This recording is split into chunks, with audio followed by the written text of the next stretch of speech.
Saturday, at my direction, the United States successfully concluded an airstrike in Kabul, Afghanistan that killed the emir of al-Qaeda, Ayman al-Zawahiri. You know, Zawahiri was bin Laden's leader. He was with him the whole time. He was his number two man, his deputy at the time the terrorists attacked 9/11. He was deeply involved in the planning of 9/11. One of the most responsible for the attacks that murdered 2,977 people on American soil. For decades, he was the mastermind behind attacks against Americans, including the bombing of the USS Cole in 2000, which killed 17 American sailors and wounded dozens more. He played a key role in the bombing of U.S. embassies in Kenya and Tanzania, killing 224 and wounding over 4,500 others. He carved a trail of murder and violence against American citizens, American service members, American diplomats, and American interests. And since the United States delivered justice to bin Laden 11 years ago, Zawahiri has been a leader of al-Qaeda, the leader. From hiding, he coordinated al-Qaeda's branches and all around the world, including setting priorities for providing operational guidance that called for and inspired attacks against U.S. targets. He made videos, including in recent weeks, calling for his followers to attack the United States and our allies.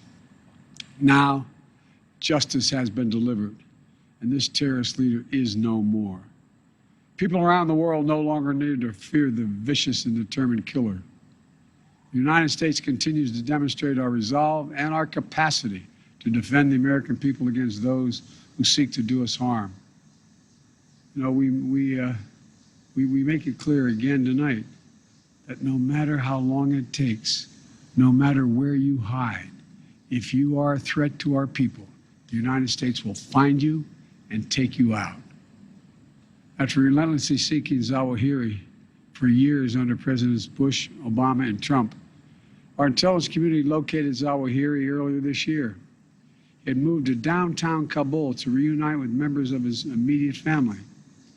After carefully considering the clear and convincing evidence of his location, I authorized a precision strike that would remove him from the battlefield once and for all. This mission was carefully planned, rigorously minimized the risk of harm to other civilians. And 1 week ago, after being advised that the conditions were optimal, I gave the final approval to go get him. And the mission was a success. None of his family members were hurt, and there were no civilian casualties.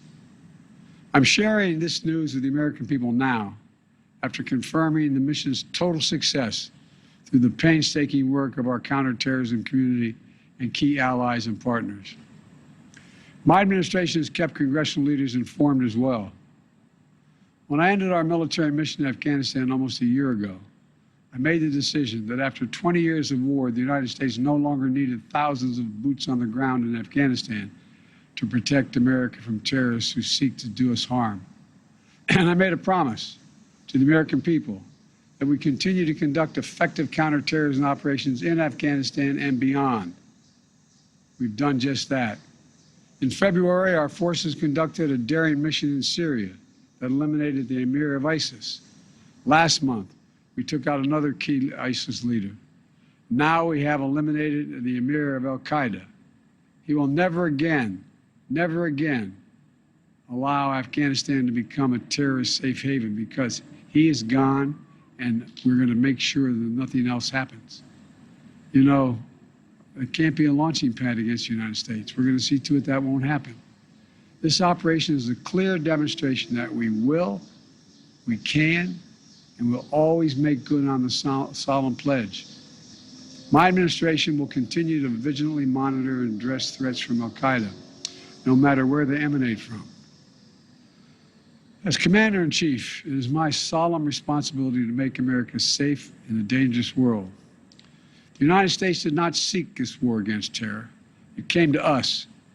We answered with the same principles and resolve that have shaped us for generation upon generation: to protect the innocent, defend liberty, and we keep the light of freedom burning, a beacon for the rest of the entire world. because this is a great and defining truth about our nation and our people. We do not break. We never give in. We never back down. Last year on September 11th, I once more paid my respect to Ground Zero in New York City, at that quiet field in Shanksville at the Pentagon, standing in the memorial at Ground Zero, seeing the names of those who died forever etched in bronze is a powerful reminder of the sacred promise we made as a nation. We will never forget. The memorial also bears the quotation from Virgil: "No day shall erase you from the memory of time. No day shall erase you from the memory of time." So we continue to mourn every innocent life that was stolen on 9/11 and honor their memories.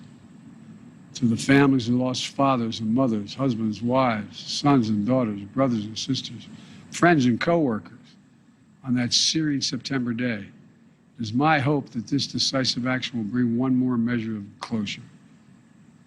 No day shall erase them from the memory of time. Today and every day, I'm so grateful for the superb patriots who serve the United States intelligence community and counterterrorism communities. They never forget. And those dedicated women and men who tirelessly work every single day to keep our country safe, to prevent future tragedies. It is thanks to their extraordinary persistence and skill that this operation was a success. They've made us all safer. And to those around the world who continue to seek to harm the United States, hear me now.